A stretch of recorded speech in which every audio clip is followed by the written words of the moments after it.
할렐루야, 주님 안에서 평안하셨습니까? 오늘도 나사렛 아침 묵상을 통해서 귀한 은혜가 있기를 소원합니다. 저는 뉴욕 나사렛 중앙교회의 김충근 목사입니다. 먼저 오늘 하나님 말씀은요, 구약성경 사사기 11장 1절에서 11절까지 말씀이 되겠습니다. 사사기 11장 1절에서 11절 말씀 읽겠습니다. 하나님 사람 입다는 큰 용사였으니 기생이 길르앗에서 낳은 아들이었고 길르앗의 아내도 그의 아들들을 낳았더라. 그 아내의 아들들이 자라매 입다를 쫓아내며 그에게 이르되 너는 다른 여인의 자식이니 우리 아버지 집에서 기업을 잊지 못하리라 한지라. 이에 입다가 그의 형제들을 피하여 돕 땅에 거주하매 잡류가 그에게로 몰려와서 그와 함께 출입하였더라. 얼마 후에 암몬 자손이 이스라엘을 치려하니라. 암몬 자손이 이스라엘을 치려할 때에 길르앗 장로들이 입다를 데려오려고 돕 땅에 가서 입다에게 이르되 우리가 암몬 자손과 싸우려 하니 당신은 와서 우리의 장관이 되라 하니 입다가 길르앗 장로들에게 이르되 너희가 전에 나를 미워하여 내 아버지 집에서 쫓아내지 아니하였느냐? 이제 너희가 환난을 당하였다고 어찌하여 내게 왔느냐 하니라.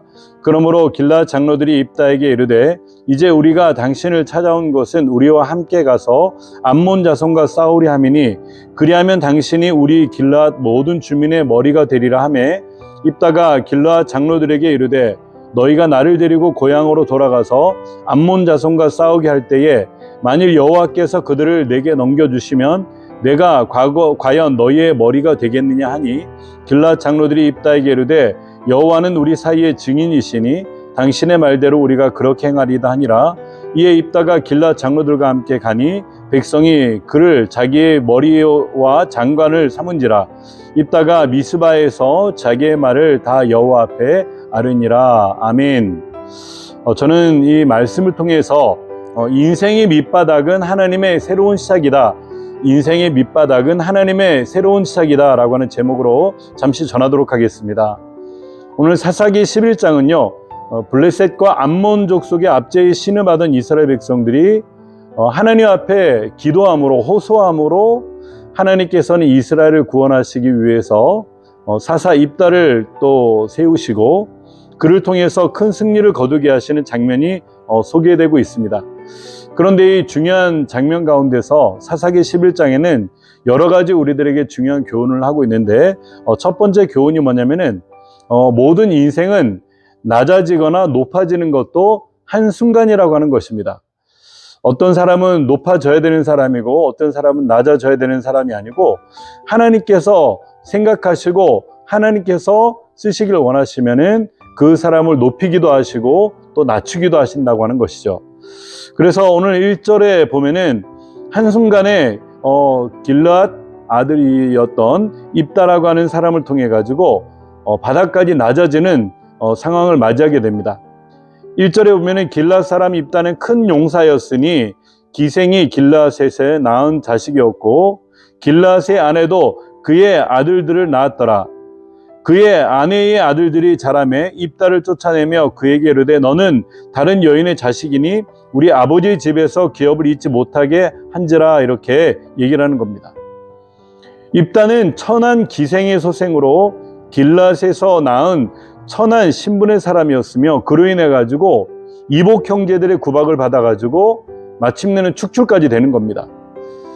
한 푼의 유산도 받지 못하고 진짜 쫓겨나 가지고 홈리스와 같은 모습으로 불우한 이웃의 그런 처지에 처했지만은 그는 돕 땅에 살면서 여러 사람들과 함께 거하게 되면서 그의 인생이 순탄하지 못하고 어려움을 당한 인생이 되는 것입니다.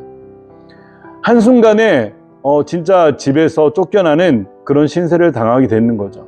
억울한 일입니다. 그런데 하나님께서 이와 같이 낮게 낮추기도 하시는데 또 그가 돕 땅에서 사람들과 어울려서 살 때에 한순간에 그를 높이시는 하나님의 역사가 나타나는 것이 3, 4, 5절에 등장하고 있습니다. 이에 입다가 그 형제들을 피하여 돕 땅에 거주하며 잡류가 그에게로 모여와서 그와 함께 출입하더라. 얼마 후에 암몬 자손이 이스라엘을 치려하니라. 암몬 자손이 이스라엘을 치려할 때에 길르앗 장로들이 입다를 데려오려고 돕 땅에 가서 이렇게 얘기를 하는 거죠. 이스라엘의 암몬 족속이 쳐들어옴으로 말미암아 환란이 생기고 어려움을 당하게 되는데, 진짜 이스라엘에 더 이상 싸울 만한 사람이, 입다만한 사람이 없는 것을 장로들이 알고 난 다음에 하나님 앞에 기도하고 또 이렇게 입다를 초청하러 오는 모습을 볼 수가 있는 것입니다. 인생사 세옹지마라고 했던가요? 한순간에 쫓겨나고 또 불우한 인생의 삶을 살아가던 그를 통해서 한순간에 픽업해가지고 이스라엘의 지도자가 되게 하는 그런 과정을 볼 수가 있습니다. 그는 요단 농편에 있는 도비라고 하는 성읍에 정착해서 나름대로 자신의 영역을 구축하고 어쩌면은 그 지역에서도 자수성가한 사람이 된 것 같아요. 이것이 우리들에게 시사하는 바는 무엇인가 하면은, 우리도 이처럼 아무리 비천한 자라도 하나님께서 택정하셔가지고 권능을 베풀어 주시고 은혜를 베풀어 주시기 원한다고 하시면은 막을 자가 없다고 하는 것입니다. 하나님이 열면은 닫을 자가 없고 하나님이 닫으면 열 자가 없다라고 말씀하셨습니다. 하나님은 당신의 깊으신 뜻을 따라 일꾼을 세우기도 하고 버리기도 하시는 겁니다. 비록 입다가 깊은 상처를 가지고 고향과 아버지 집을 떠나가지고 진짜 상처받으면서 살 수밖에 없었지만은 하나님께서 때가 되자 그를 픽업하는 장면을 볼 수가 있는 것입니다. 그래서 우리의 모든 삶을 통해서도 너무 삶에 연연하지 마시고요, 환경적인 어려움이 오더라도 진짜 죽을 것 같은 마음인데도 불구하고 하나님께서 함께 하신 것을 느끼신다고 한다면은 하나님께서 새로운 길을 예비하시고 계시다고 하는 겁니다. 두 번째로, 오늘 사사 입다는요, 이제 자기가 지도자로 이렇게 세워지는 과정을 통해 가지고 몇 가지 질문을 합니다. 먼저로 9절에 보면은, 8절 이하에 보면은 길앗 장로들이 당신을 우리의 지도자로 세우겠다, 전쟁에서 이기고 나면은 이스라엘의 지도자로 세우겠다라고 얘기를 하니까 그가 얘기를 합니다. 입다가 길앗 장로들에게 이르되, 너희가 나를 데리고 고향으로 돌아가서 암몬 자손과 싸우게 할 때에 만일 여호와께서 그들을 내게 넘겨주시면 내가 과연 너희의 머리가 되겠느냐? 내가 과연 너희들의 머리가 되겠느냐? 여태까지는 인생의 밑바닥의 인생을 살았었고 진짜 어려움과 환란의 삶을 살았지만, 그런데 이제는 내가 올라갈 수 있는 기회가 왔구나. 그때 좀 경솔하게 느껴지는 것은, 이때 그가 하나님의 영광을 위한 일이거나 아니면 백성들을 구제하는 그런 사랑하는 마음이 있거나, 그리고 이 충성을, 나라를 통해서 충성하는 마음이 있기보다는 어떤 권력과 감투와 그 신분 상승에 대한 그런 마음의 의욕이 더 있는 것 같아요. 내가 여태까지 기생의 자녀로서 비천하게 살았는데 드디어 내가 빛을 보게 생겼구나, 이런 의미의 느낌이 더 다가오는 것 같습니다. 사실 입다는 리더로서 여러 가지 아직까지 경건의 훈련이 되지 않았던 사람이기도 합니다. 부모의 집을 쫓겨나가지고 건달들과 함께 살면서, 어려움과 함께 살면서 그가 여러 가지 리더의 경건의 훈련이 없었던 것은 이렇게 성경을 통해서도 우리 가운데 시사하는 바가 있는 것 같아요. 마치 애굽 백성들이 40년간 광야 생활하면서 애굽의 노예 근성을 다 빼야 되는 것처럼 오늘도 입다가 어떤 그런 경건의 훈련이 필요한 것이 아닌가, 저는 개인적으로 생각을 해보는 것입니다. 자, 그거를 추측해 볼 수 있는 것이, 그가 잡류가 그에게 모여와서 그와 함께 출입했더라라고 얘기를 하는 것입니다. 그래서 제가 우리말 성경과 또 세번역과 또 공동번역을 통해 전체 성경을 찾아보니까 이렇게 얘기를 합니다. 그래서 입다는 자기 형제들을 떠나 도비라고 하는 지방에 도망가서 살았는데 건달 패들을 모아 도적대의 두목이 되었다, 이렇게 우리말 성경에서는 얘기를 하는 겁니다.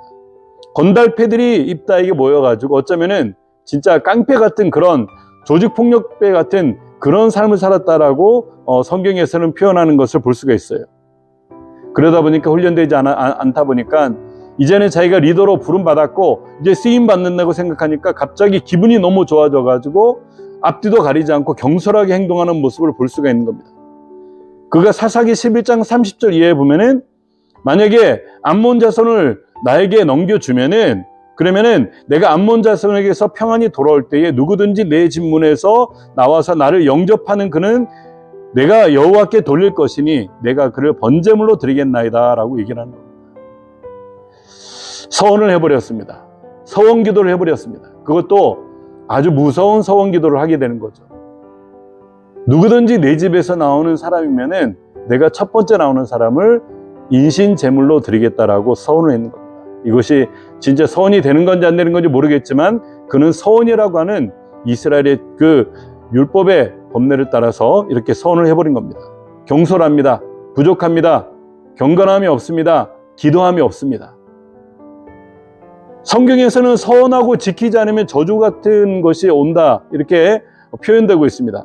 전도서 5장 4절에는 내가 하나님께 서원하였거든 갚기를 더디게 하지 말라. 하나님은 우매한 자들을 기뻐하지 아니하시나니 서원한 것을 갚으라. 전도서 5장 5절에는 서원하고 갚지 아니하는 것보다 서원하지 아니하는 것이 더 나으니 이렇게 얘기를 하고 있고요. 욥기에 보면은 너는 그에게 기도하겠고 그는 들으실 것이며 너희의 서원을 내가 갚을 것이다 이렇게 얘기를 하고 있어요. 서원한 것은 반드시 갚으라고 하는 거죠. 그런데 오늘 출전에 앞서 입다는 전쟁을 하기 전 하나님께 서원했는데 엉뚱한 서원을 하게 되었고 마침내 전쟁을 승리하게 했는데 그런데 나중에 돌아오니까 무남 동료 소고를 잡고 딸이 아버지의 승리하는 것을 기뻐하기 위해서 소고를 잡고 춤을 추면서 나와서 영접하는 데 있는 그의 무남 동료라고 34절에서 얘기를 하는 겁니다.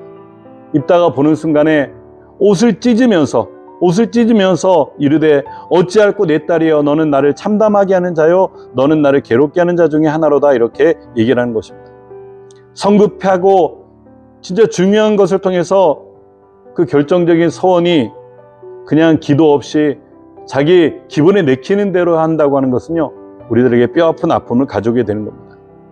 그렇습니다. 마지막 세 번째는 그래서 우리도 경솔하여 나중에 후회할 일을 만들지 말자고 하는 것입니다. 우리 예수님께서는요 늘 하루 시작 전에 기도를 시작하셨어요.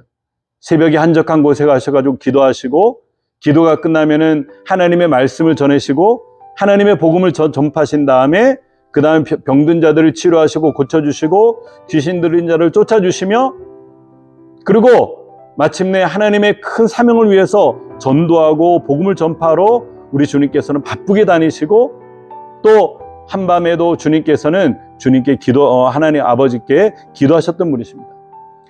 십자가를 마지막으로 져야 될 때 겟세마네 동산에서 땀방울이 마치 땅에 떨어지는 핏방울처럼 그렇게 간절히 기도하셨는데 그것은 주님이 온전히 신중하게 모든 것을 계획하고 준비하시는 분이라고 하는 것입니다. 오늘 본문의 말씀은요 이와 같이 입다를 통해서 전혀 훈련되지 않은 부분을 통해서 경솔함이 앞선다고 하는 겁니다. 39절과 40절을 보면은요 2달 만에 그의 아버지에게로 돌아온지라 그는 자기가 서원한 대로 딸에게 행하니 딸이 남자를 알지 못하였더라. 이것이 이스라엘의 관습이 되어 이스라엘의 딸들아 해마다 가서 길앗 사람 입다의 딸을 위하여 나흘씩 애곡하더라. 슬퍼했다고 하는 것은 결국 입다의 딸이 약속한 대로 죽음을 당했다고 하는 거예요. 그래서 이스라엘 백성들이 진짜 애곡한다라고 하는 것이 바로 해마다 그렇게 했다라고 얘기를 하는 겁니다. 예, 결론적으로 하나님께서는요 이와 같이 우리를 통해서 높이기도 하시고 낮추기도 하시며 또 때를 따라서 하나님의 사람들을 통해 사용도 하기도 하시고 또 버리기도 하시는 분이 하나님이십니다. 중요한 것은요 우리 가운데 원하는 것은요 이것이 누구를 위한 일이고 무엇을 위한 일이며 우리가 어떤 문제를 만날지라도 그 문제를 바라보는 것이 아니고 이 상황 가운데 내가 하나님께서 원하시는 것이 무엇인가 우리가 바라보고 기도할 때 하나님께서 우리의 모든 삶을 온전히 인도하실 줄 믿습니다. 오늘도 말씀을 통해 가지고 우리 가운데 말씀하십니다. 인생의 밑바닥은 하나님의 새로운 시작이다. 비록 입다라고 하는 사람은 인생의 밑바닥 가운데 거했지만은 하나님께서 새로운 길을 열어주신 것처럼 우리 사랑하는 모든 분들도 이와 같이 밑바닥에서 하나님의 도우심을 통해서 그 손길을 느끼며 새롭게 출발하셔가지고 굳건하게 승리하시는 여러분들이 되시기를 주님의 이름으로 간절히 소원합니다. 아멘.